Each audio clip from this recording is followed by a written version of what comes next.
The doctrine of Cicero leads directly to equality.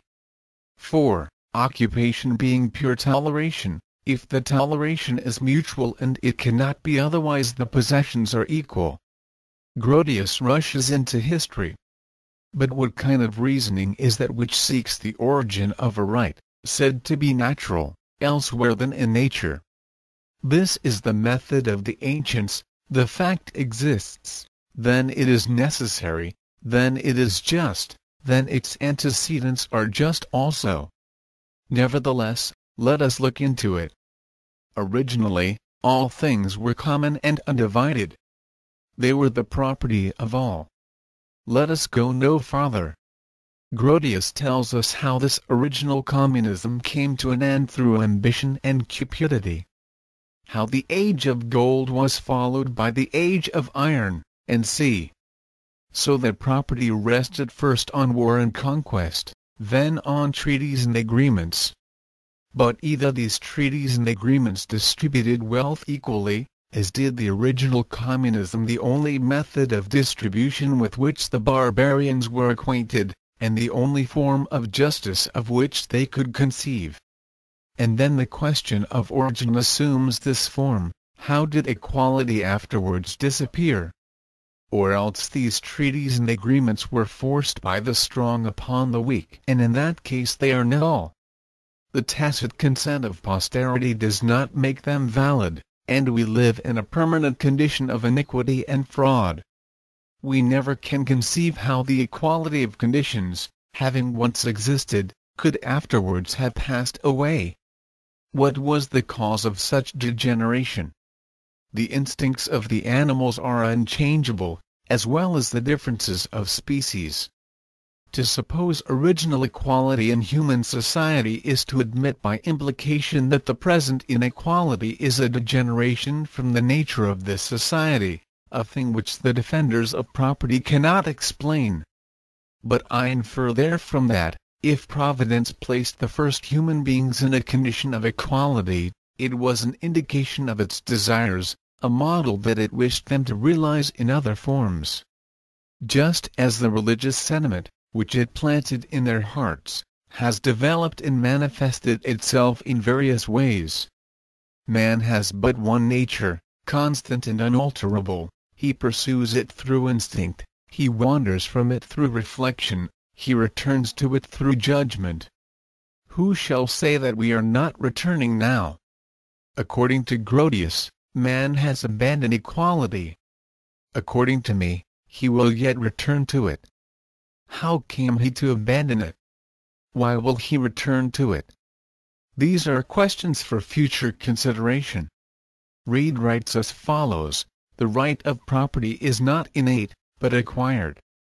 It is not grounded upon the constitution of man, but upon his actions.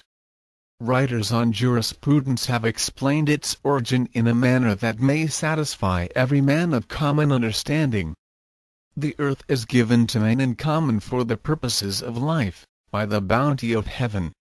But to divide it, and appropriate one part of its produce to one, another part to another, must be the work of men who have power and understanding given them, by which every man may accommodate himself, without hurt to any other.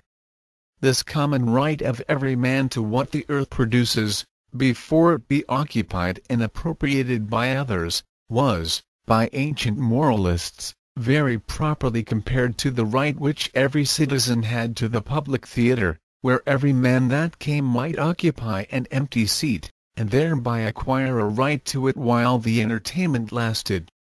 But no man had a right to dispossess another. The earth is a great theatre, furnished by the Almighty, with perfect wisdom and goodness, for the entertainment and employment of all mankind. Here every man has a right to accommodate himself as a spectator, and to perform his part as an actor, but without hurt to others. Consequences of Reed's doctrine. 1. That the portion which each one appropriates may wrong no one, it must be equal to the quotient of the total amount of property to be shared, divided by the number of those who are to share it. 2. the number of places being of necessity equal at all times to that of the spectators, no spectator can occupy two places, nor can any actor play several parts. 3.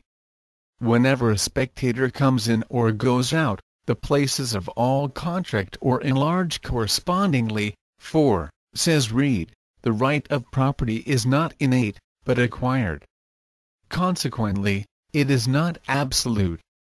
Consequently, the occupancy on which it is based, being a conditional fact, cannot endow this right with a stability which it does not possess itself.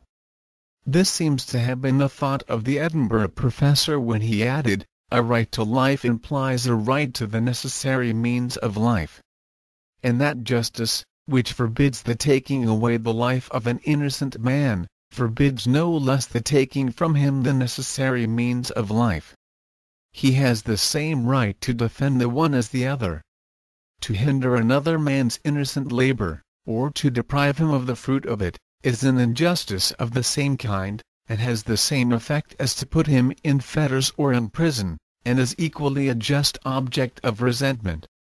Thus the chief of the Scotch school, without considering at all the inequality of skill or labor, posits a priori the equality of the means of labor, abandoning thereafter to each laborer the care of his own person, after the eternal axiom, whoso does well, shall fare well. The philosopher Reed is lacking, not in knowledge of the principle, but in courage to pursue it to its ultimate. If the right of life is equal, the right of labor is equal, and so is the right of occupancy. Would it not be criminal, were some islanders to repulse, in the name of property, the unfortunate victims of a shipwreck struggling to reach the shore? The very idea of such cruelty sickens the imagination.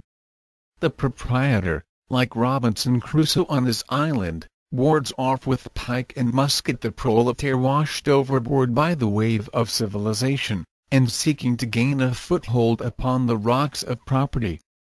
"Give me work," cries he with all his might to the proprietor, "don't drive me away, I will work for you at any price."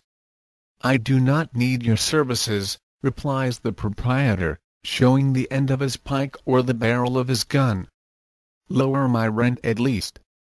I need my income to live upon. How can I pay you, when I can get no work?" "That is your business." Then the unfortunate proletaire abandons himself to the waves. Or, if he attempts to land upon the shore of property, the proprietor takes aim, and kills him. We have just listened to a spiritualist. We will now question a materialist, then an eclectic, and having completed the circle of philosophy, we will turn next to law. According to de Stud to Tracy, property is a necessity of our nature. That this necessity involves unpleasant consequences, it would be folly to deny. But these consequences are necessary evils which do not invalidate the principle. So that it is unreasonable to rebel against property on account of the abuses which it generates, as to complain of life because it is sure to end in death. This brutal and pitiless philosophy promises at least frank and close reasoning. Let us see if it keeps its promise. We talk very gravely about the conditions of property, as if it was our province to decide what constitutes property. It would seem, to hear certain philosophers and legislators, that at a certain moment, spontaneously and without cause, people began to use the words thine and mine, and that they might have, or ought to have, dispensed with them. But thine and mine were never invented. A philosopher yourself, you are too realistic. Thine and mine do not necessarily refer to self, as they do when I say your philosophy, and my equality. For your philosophy is you philosophizing, and my equality is I professing equality. Thine and mine oftener indicate a relation, your country, your parish, your tailor, your milkmaid. My chamber, my seat at the theatre, my company and my battalion in the National Guard. In the former sense, We may sometimes say my labor, my skill, my virtue,